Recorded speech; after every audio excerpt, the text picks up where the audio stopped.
I'm going way back in the history books for today's pattern, all the way to William Bayard Sturgis's Fly Tying, published in 1940, which is a pretty cool book for you history buffs, but a pretty tough one to tie out of. There are a couple of color plates in it, but for the most part, there are no pictures, and you're really tying from some pretty sparse recipes, which can make it a bit challenging, but it can also make it a lot of fun, like the one I'm tying for you today. It's in his one chapter on dry flies.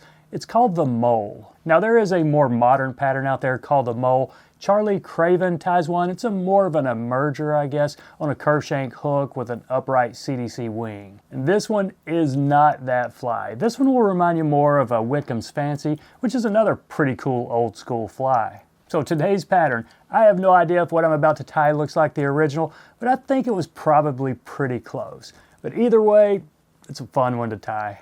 So there it is in the vise, a very old dry fly, just called the mole. Pretty neat looking pattern. I think this is a fair representation of how the book described it. Now, this is a size 12 standard length barbless dry fly hook, and I'm using brown thread. This is a 70 denier. I'll just catch it in up here on the first third. And the wing, it simply says a tan and brown mottled, tied upright. So what does that mean to me? I'm not really sure. Turkey's about the only thing I think of when I think of mottled, but maybe it could be mallard flank or something. But here's what I'm doing. I'm just gonna grab a medium-sized little slip of this turkey, and I'm gonna really kind of treat it like a hair. So I'll just, split these up a little bit, roll them around, and envision flipping them up, having them just a little bit longer than the hackle we're gonna tie. So I think that's gonna be fine right there. And we're gonna prop them upright here in a second and then split them. Tie them a little bit spent. So go ahead and catch it in going back. We can snip this excess right here. Now with our thread right behind them, let's go ahead and take it in front, and then a few wraps under here to prop them up about 90 degrees. Okay. And now we're going to split them. So either with your fingers or a bodkin, just try to get an even number on either side. Might not be perfect, but we'll get close. And then do some figure 8 or X wraps, whatever you want to call them, in between them here. Now we'll take a look at it.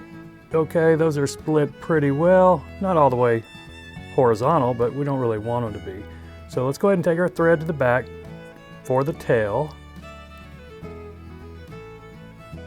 For the tail on this one, it just says brown hair. So what could that mean? It could mean deer body hair, elk, moose, or even something like a fox or raccoon. Lots of animals have brown hair.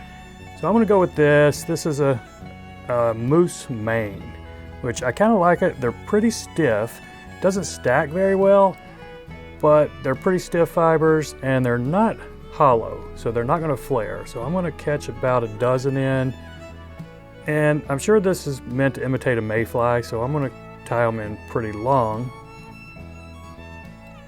Let's see how that's going to look right there.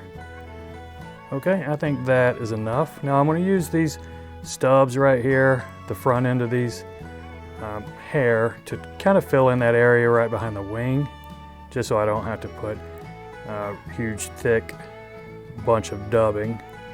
So we'll go ahead and snip these excess hairs right here. Now see, I'm already jostling that wing around a little bit, but we can fix that when we get back up front with our hackle. So go ahead and take your thread to the back. We've got 2 more components before the body. And the first just says a gold rib. So what did they use for gold ribbing back then? I don't know, but I'm gonna go with this Mylar tinsel and a small. Gold on one side, silver on the other. I'm gonna catch it in with the gold toward the hook, so that when I flip it and wrap it, we'll see the gold. Okay, a few extra wraps right there. Now the hackle on this, just a brown palmered. So I got a brown dry fly hackle right here. And I am going to catch it in on the thick side. Sometimes you would want to catch it in from the the thinner side, but this is a pretty nice feather, and the barbs are pretty consistent all the way up. Pretty much the same size from the back of the feather all the way to the front of the feather, so I can get away with catching it in from the back. But before we work on that rib or this palmered hackle, we do need to dub it. And it just says brown dubbing. So what brown? I don't know, but I'm gonna go with a superfine. Just some of this stuff right here and a dark brown. I think this is a mahogany. And I'm gonna dub it on here pretty thin, make a pretty thin noodle, and we'll just lay a small body up to the back of those wings.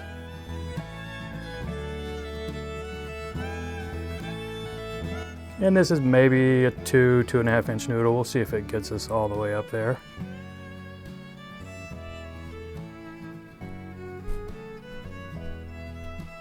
Okay, that's pretty close. I think we can live with that. Now let's just wrap this rib before the hackle. Make sure we separate them and then just wrap this up here. I don't know, 4 wraps is probably gonna work. It's not gonna give it a lot of flash because a lot of this won't even be down in the water with this palmered hackle. But go ahead and bring it up behind the wings and tie it off. Okay, I think that's gonna be fine right there. And now, last step, let's palmer this hackle. I'm gonna try to wrap it in between that rib, but I don't want a ton of barbs coming out on the palmered part. But when we get up front, we'll put a few extra wraps. Okay, let's see, maybe we can try one more wrap behind it, and then let's go with at least 2 up in front of these wings, so that the front of our fly, well, I need to get my thread a little farther up, so the front of our fly is a little more heavily hackled. Well, I don't know if that is that much heavier, but maybe it is. I think we can live with it. Let's go ahead and catch this off. Okay, I'm gonna go ahead and snip this excess before I work my head. I got a few fibers going forward here. You can try to pull them back before we work on our head, but we might end up having to snip them or singe them before we're done. But I've got most of them pulled back, so let's work on a small little head here. Okay, now we can get a whip finish in here.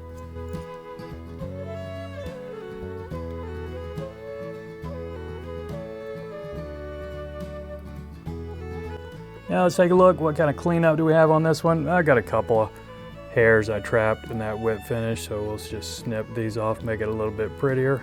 Probably wouldn't affect it, as long as we can still get our tippet through that eye. We got a decent fishable fly. Now it's certainly a buggy pattern, but you know, overall I think it's a kind of neat nod to a really old school pattern. So that's it, my friends. I appreciate you watching. Y'all take care, and we'll see you next time.